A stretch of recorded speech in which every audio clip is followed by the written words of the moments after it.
This is a unique and fleeting opportunity to hear what an engine sounds like with the wrong viscosity oil.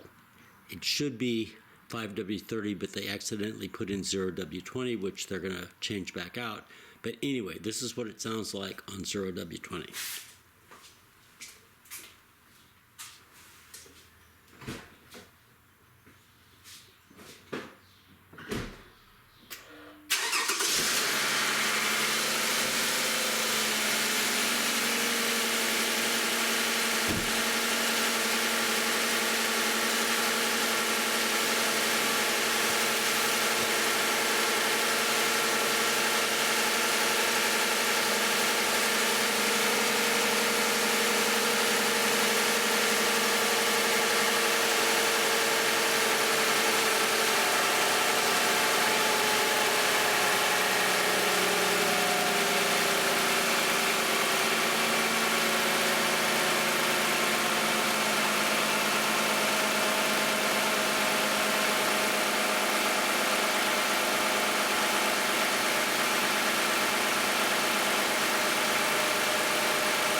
And this is the sound when it's warmed up a little bit more with the air conditioner and lights on.